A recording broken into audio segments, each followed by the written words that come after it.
Assalamualaikum warahmatullahi wabarakatuh. Innal hamdalillah nahmaduhu wa nasta'inuhu wa nastaghfiruh wa na'udzu billahi min shururi anfusina wa sayyiati a'malina. Man yahdihillahu fala mudilla lahu wa may yudlil fala hadiya lahu. Asyhadu an la ilaha illallah wahdahu la syarika lah wa asyhadu anna Muhammadan abduhu wa rasuluhu la nabiyya ba'dah. Allahumma salli wa sallim wa barik ala sayyidina Muhammadin wa ala alihi wa sahbihi ajma'in wa ba'd. Ikhwatal iman, a'azakumullah jami'an. Alhamdulillah, siang hari ini kembali kita bisa bersua, berkumpul dalam kajian rutin pekanan kita. Khusus untuk kali ini pembahasan kita adalah tentang tarbiyatul aulad fil Islam. Bagaimana pendidikan anak di dalam Islam agar kita menjadi orang tua yang amanah. Dan untuk menjadi orang tua yang amanah, kita harus memahami bagaimana fitrah seorang anak. Karena sejatinya pengasuhan itu dasarnya adalah bagaimana kita menjaga fitrah seorang anak. Yang perlu kita luruskan bahwa pandangan Barat tentang bayi adalah berbeda dengan pandangan Islam. Barat memandang bahwa bayi atau anak itu ibarat kertas kosong yang tergantung bagaimana orang tua melukis dan mewarnainya. Sehingga begitulah jadinya lukisan itu tergantung bagaimana orang tua. Pernyataan ini sekilas bagus. Pernyataan ini sekilas sangat filosofis, tapi ada unsur jebakan di dalamnya, yaitu dari sisi akidah.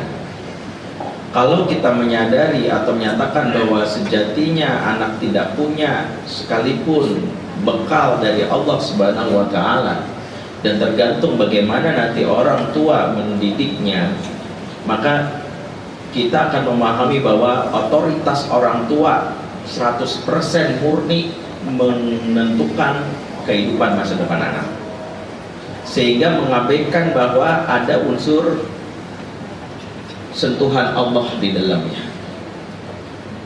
Kalau pernyataan ini kita lakukan, maka kita menganggap bahwa kitalah sejatinya penentu utama. Dan ini berbeda dengan Islam.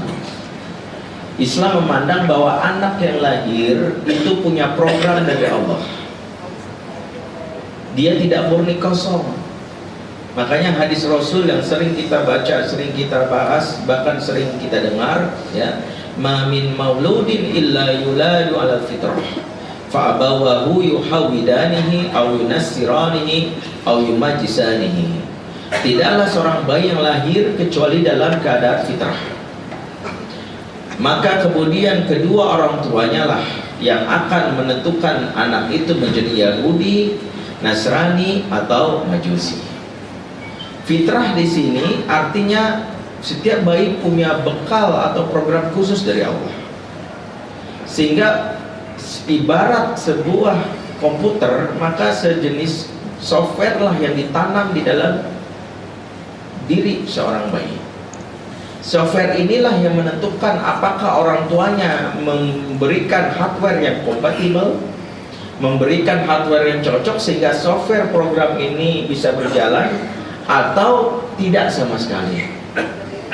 Dari sinilah kita menyadari bahwa ada beberapa anak yang software ini tetap terjaga, ya, meskipun bisa jadi orang tuanya jelek, buruk perilakunya, sebagaimana Ibrahim alaihissalam yang disebut Khalilullah, memiliki ayah, ya, seorang yang kafir. Bahkan Ibrahim disebut satu-satunya umat Islam di zaman tersebut, ya. Jadi kalau pernah ditanya kapan umat Islam mengalami minoritas paling minim, yaitu di zaman Ibrahim, di mana umat Islam cuma satu orang. Jadi seluruh dunia saat itu kafir kecuali Ibrahim. Ini pendapatnya Ibnu Katsir. Jadi semuanya kafir kecuali Ibrahim. Jadi pernah kita umat Islam cuma satu orang. Bapaknya Ibrahim, ya, Azhar itu adalah kafir, ya. Tetapi kekafiran bapaknya ternyata tidak merusak, menentukan bagaimana kualitas keimanan Ibrahim. Kenapa? Karena alhamdulillah softwarenya terjaga dari lingkungannya, dari juga pengaruh bapaknya. Maka Allah menjaga. Disinilah kita tahu bahwa ternyata setiap bayi sejatinya membawa software. Orang tua maka tugasnya adalah menjadikan software ini supaya tidak rusak, ya, supaya jangan sampai rusak. Karena itulah tugas orang tua sejatinya dalam pengasuhan adalah menjadi orang tua yang amanah, di mana tugasnya pertama menerima fitrah anak, yang kedua menjaga fitrah anak, yang terakhir adalah mengembangkan fitrah anak. Jadi